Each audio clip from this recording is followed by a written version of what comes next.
अस्सलाम वालेकुम शिबली फराज साहब। अस्सलाम वालेकुम।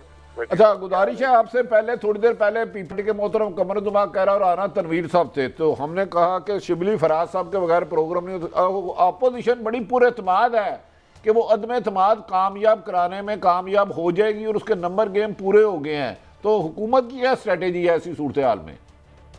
नहीं, पहली बात तो ये है जी कि अगर ऐसी बात है तो फिर देर किस बात की है।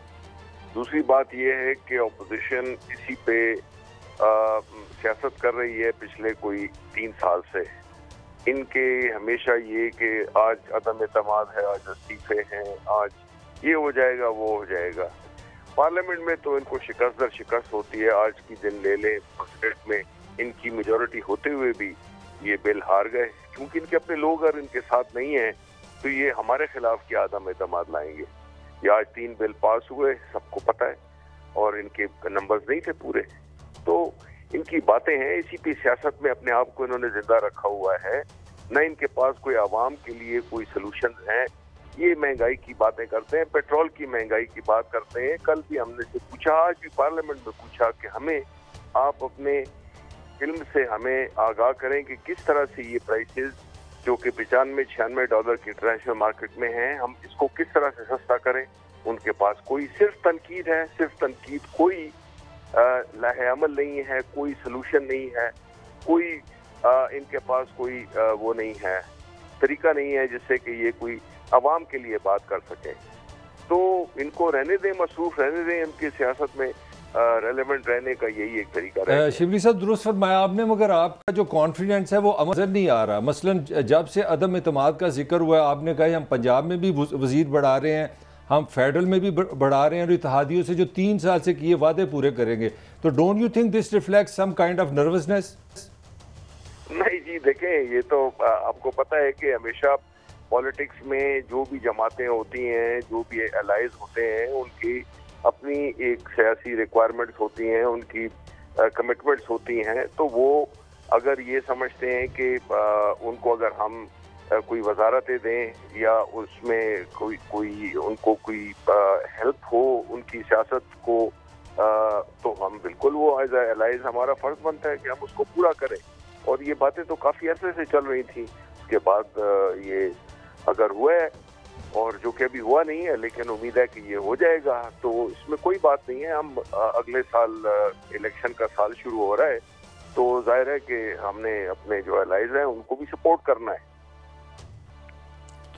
जी जी। अच्छा, अगले साल इलेक्शन के हवाले से अगर आप समझते हैं कि आपके लिए सबसे बड़ा क्या चैलेंज होगा? मेरा अपना ख्याल है महंगाई आपको बहुत बड़ा पॉलिटिकली डेंट डालेगी। एम आई राइट?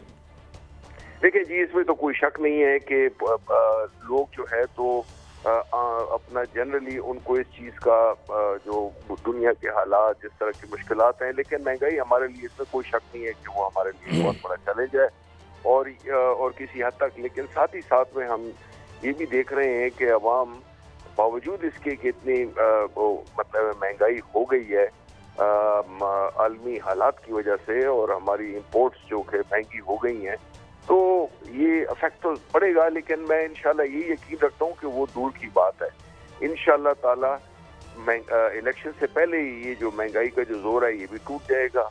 और अल्हम्दुलिल्लाह हमें इस सिलसिले में ज़ाहिर है कंसर्न है कि महंगाई को किस तरह से हम वो करें, बावजूद इसके कि आलमी एक वबा फैली हुई है महंगाई की।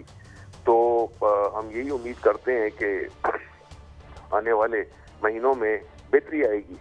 अच्छा शिबली साहब, ये फरमाइए कि अभी तो कुछ दिन पहले मोनस इलाही साहब ने बड़ा वाशगाफ अंदाज में कहा था कि उनकी लॉयल्टीज़ जो हैं वो अनक्वेश्चनेबल हैं, लेकिन अब अपोजिशन के रहनुमा कह रहे हैं जी कि ये जो कल उन्होंने कहा था, तो आपकी जो गुफ्तगू इत्तेहादियों से चल रही है वो किस लेवल पे है और एतमाद का क्या लेवल है? शिबली साहब देखें, एतमाद बिल्कुल है, हमारे इत्तेहादी बिल्कुल हमारे साथ खड़े हुए हैं। मोनस इलाही साहब ने भी दिया था, और इसी तरह इनकेम हो गई, इस तरह ये हो गया।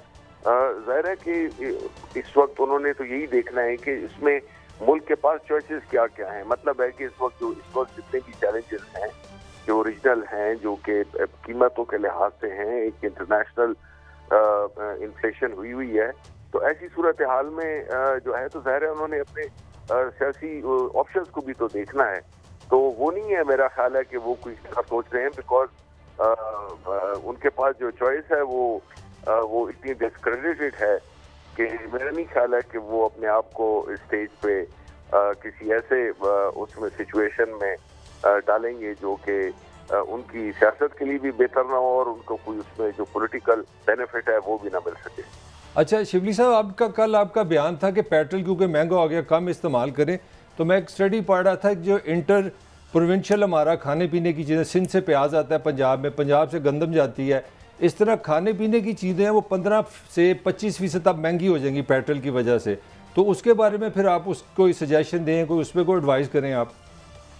देखिए, मैंने जो बयान दिया था, देखें जो भी इसमें कि जब कोई चीज़ या तो होना कि आपके हाथ में हो, हुकूमत में, आप किसी भी हुकूमत को ले आए, किसी भी शख्स को ले आए, अगर $95 का है, अगर वो कहते हैं कि $40 का बेचें, तो कहाँ पे हम किधर सब्सिडीज देंगे?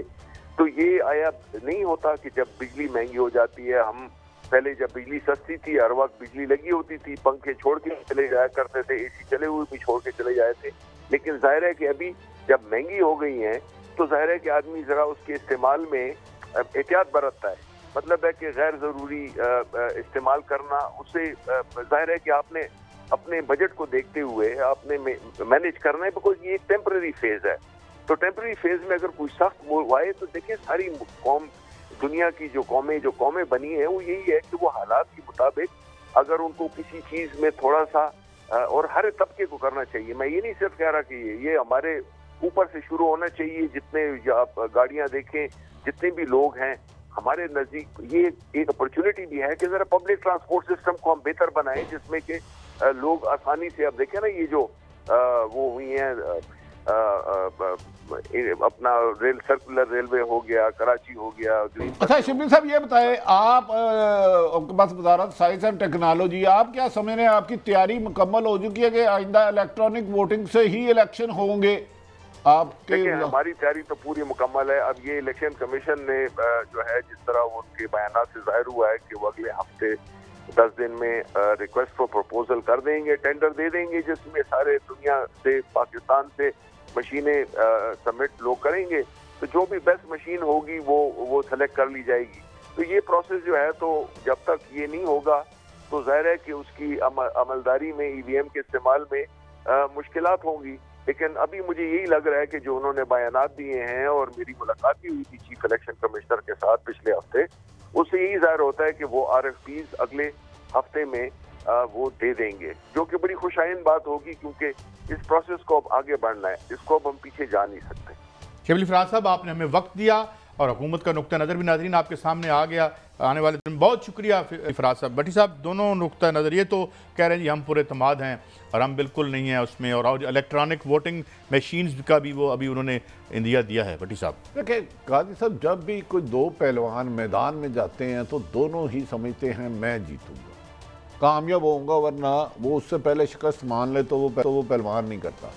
अब दरअसल जिस तरह अपोजिशन कह रही है और वो गुरेज कर रही थी नाम लेने से, मेरा ख्याल है अदम एतमाद बहुत आसानी से पास होने वाला नहीं है। इसके लिए अपोजिशन को बहुत कुछ करना पड़ेगा, और मेरी इतला के मुताबिक जब तक हुकूमत की इत्तेहादी जमातें एक प्रेस कॉन्फ्रेंस में अलग होने का ऐलान नहीं करती, शायद अदम एतमाद उस वक्त तक ना आए। अपोजिशन भी यही इंतज़ार कर रही है कि एक आदि जो हुकूमत की इत्तेहादी जमातें हैं वो अलग हों, तो हम इमरान खान पर यह प्रेशर डालेंगे कि आपके पास मेजोरिटी नंबर नहीं रहे।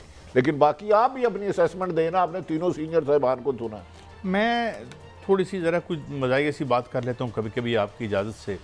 मुझे ऐसे लगता है कि जब दो कमज़ोर पहलवान लड़ रहे हों तो कोई भी बेचारा जो है वो गिर सकता है, तो इधर भी जा सकती है काम। और देखो राना तनवीर साहब very carefully crafted his response, उन्होंने बड़ी केयरफुली बात की, और कोई उन्होंने देखें जी देखेंगे अगर आप उनकी बॉडी लैंग्वेज देखें, और वो जाहिर है कि वो टॉप के जो मुस्लिम लीग नून के चंद हैं उनमें डीप डाउन बड़ा कॉन्फिडेंस था। ये कहना कि हमने ये भी फैसला कर लिया कि हम 3 महीने के बाद इलेक्शन कराएंगे और लॉज बदलेंगे, इसका मतलब है कहीं ना कहीं होमवर्क है। ये देखें ना आप, बड़ा होमवर्क तो है। सब होमवर्क है, तो फिर वजीर आजम इमरान खान साहब कहते हैं कि मैं हुकूमत से निकल के खतरनाक ज्यादा हो जाऊंगा, फिर वो किसके लिए खतरनाक? बट साहब ये मैं माफी